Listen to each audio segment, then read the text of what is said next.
We spoke to Maria a bit earlier, and now she's going to be interviewing Helen Doron. Hey, it was nice meeting you. I want to ask you some questions that really fell in my mind a few days ago, and when they gave me opportunity to ask you, it was like dream coming true. So, okay, first question. How did you get an idea about starting your own method of learning English? Good afternoon, Maria. The idea came, first of all, I studied linguistic science. Linguistic science isn't English linguistics. It isn't how to describe the grammar of English. In linguistic science is the science of all languages. It's how to analyze what is sound, how it's picked up, whether it's auditory, articulatory in the mouth, or whether you hear it. There's many different ways of describing sound and seeing it. It's how it's put into systems for different languages and how that works, all the different sound systems. It's morphology, which is the grammar of words, how words are structured. Then there's grammar of sentences, which is called syntax or grammar, what's normally what we call grammar. There's many different levels to language, and I was trained to walk into any country. I could go to the top of a mountain in South America, find a rare language, and I could analyze it. That is linguistic science. So I was a linguistic scientist, and language has always fascinated me. And because I was a linguistic scientist, I was able to take a fresh look at things.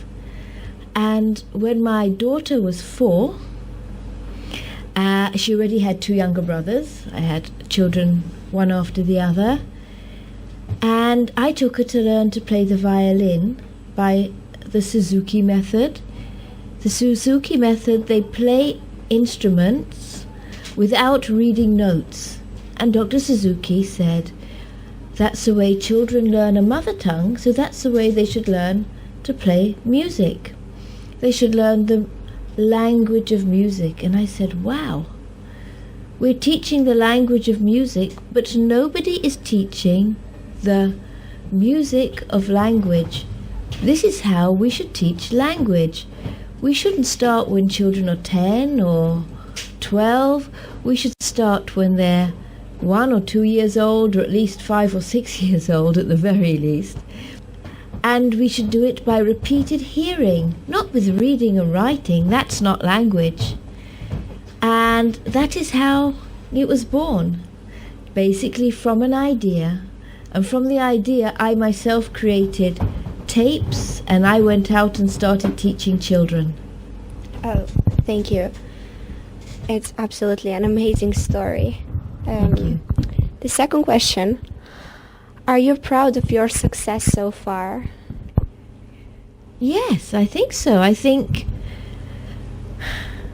it's an important success for me and for the franchisees and for the teachers and for the students who learn with us. There's so many different levels of success and so many different people having success. Success is, what is success really? Actually, the last level of our teen program, which is really up to the age of about 18, is going to be called Teen Success. And we're going to be discussing what is success throughout this level of learning. But success is enjoying the path, thinking that I'm doing the right thing for me as a person and the right thing for people around me, and just in general enjoying everything and seeing that it's bringing satisfaction and success to other people. We've had 2 million students. Thank you. And when you look back, would you change anything? Oh, nothing and everything. Impossible to say. There's so many things that could have been done differently. But on the other hand, that was the path. That's what happened. So there's nothing I can change. And for me, my favorite question, how do you feel now when you can see all of these kids having fun and making friends just because you gave them opportunity to learn your language?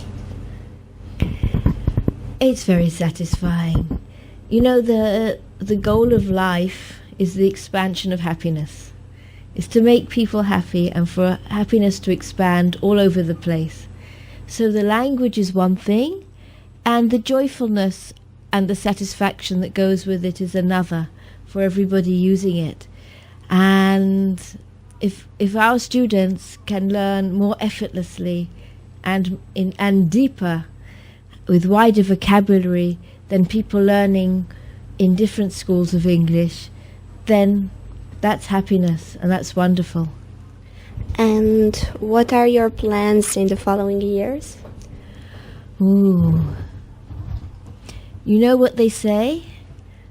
People plan and God laughs. So what will really happen, I don't know. But my plans are to continue the development. We never stop our development of the English. All the time we're developing the English. It just doesn't stop, not day, not night, because there's always things to upgrade, to improve, to expand on.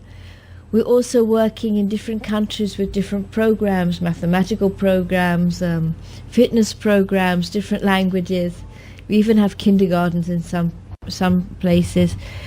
For our English programs, my plans are just to continue expanding teachers, centres, our materials, until the maximum amount of people can enjoy it.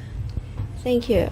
I said a few seconds ago that my previous questions was my favorite because I was not a abandoned child, but I didn't have a lot of friends. And when I started school 3 years ago, I met so many good kids, and I'm proud to say I have my best friends. And every time we had class, I'm so excited to come here to learn new language and have so many friends, and every day it's more and more, and they just gave me courage to say hi to every kid I see in the street and try to make friends with them, because it was hard at the beginning. I was so shy and I was nervous. Like, I came here and I didn't know English as well as I do now, and the kids all of them was so friendly, and they said like, hi, you can join us and you can be at the same level of English as we are now.